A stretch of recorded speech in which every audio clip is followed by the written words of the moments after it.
lu seen teewaay yéen ñëpp di leen wax jéggalu directeur parce que tey dafa nekkoon mission moo tax mënu fee ñëw donc di rafetlu teewaay bi xat na trop mais préfet bañ ko saisiré vraiment da cee taxaw ba nga xamante ne tey bis bi tey mu yombal ñu ko. comme nu ko Mansour waxee tey lu ñu fi tax a dajale mooy lu ñu naan le 16 juin. comme nu mu ko waxee duma ci jaaraat mi bis boo xamante ne vraiment dañ ko jagleel xale yi pour seen àq ak seen yelleef donc ñun ONG Alphadev ñu yàgg di liggéey ak xale yi ndax ñu ci bëri ci yéen participer nañu ci ay formation ci ay waxtaan yi nga xamante ne ñu ngi koy def ci li nga xamante ne muy droit de l'enfant te ñu lëkkaloo ci ak suñu partenaire bi di ONG Terre des Hommes Suisse à travers ci benn projet bu ñuy wax Jofa Joining Forcing for Africa donc ñu def ci ay renforcement de capacité def ci ay waxtaan def ci ay vraiment appui yoo xamante ne dina permettre xale yi ak institution yëpp bi nga xamante ne dañuy yëngu ci wàllu protection ñu mën a vraiment liggéey jëm ci respect ak fexe ba ak xale yi ak yelleef yi ñu mën koo taxawal. ci biir loolu la ñu amoon benn tàggat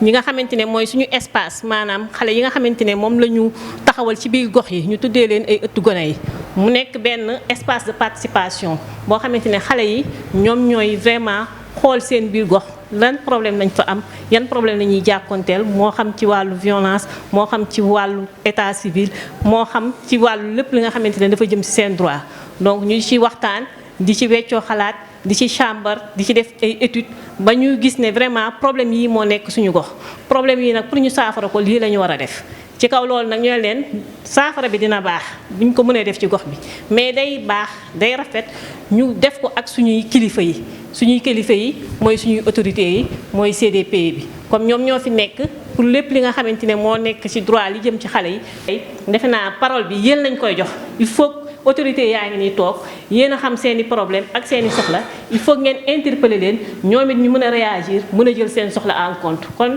lu bis boo xam ne dañuy ñëw toog di déglu tey yéen la ñuy déglu yéenay wax seeni problème yéenay wax seen jafe-jafe wax leen lii la ñu bëgg ci suñu département bi lii la ñu bëgg ci li nga xamante mooy jëm ci ak yelleefu xale yi nekk ci département bi ñoom ñu mun ko jël en compte donc ci gàttal loolu moo ñu fi dajaloon tey donc di rafetlu teewaay yépp donc di déclarer la session ouverte may jéggalu nag damaa xaw a wopp tuuti moo tax kilifa yi ñi yëngatu ci droit de l'enfant def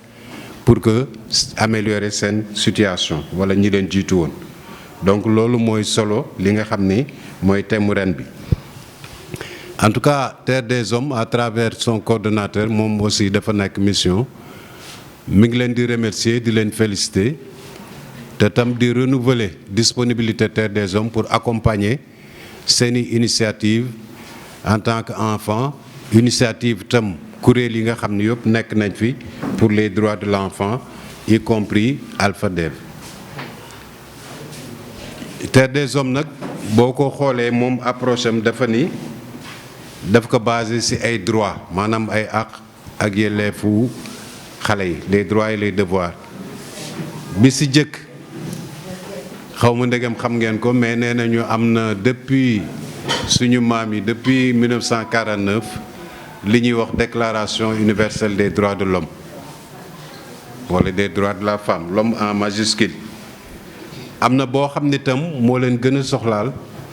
ñu koy wax convention des droits de l'enfant maanaam boobu def naa ne xam ngeen ko ak yeneen instruments yi nga xam ne yëpp teg nañ ko fi te ñoom ñëpp ñu mettre l'accent vraiment sur la protection des enfants donc dañu war a liggéey ba mu am un environnement qui protège les enfants environnement nag suñ koy wax mooy fi nga xam ni fi lañ nekk waaye itam nit ñi fa nekk donc loolu nekk loo xam ni ñun dañ ci jéem a liggéey dañ koy booleek nag protection dañ koy boole ak éducation dañ koy boole ak participation projet Joining Forces bi muy wax nag muy agir ensemble dafa nekk projet boo xam ni daf ci am ci liñ ciy séentu am na ci benn partie boo xam ni c'est très important mooy participation des enfants maanaam nee nañu dañuy jàppale institutions yi kuréel yi dañuy jàppale famille yi dañuy jàppale communauté yi mais troisième objectif bi dafa ni participation des enfants parce que lépp lu ñuy def dañu bëgg xale yi seen bopp ñoom ñu gis ci seen bopp ñoom seen bopp ñu am say initiative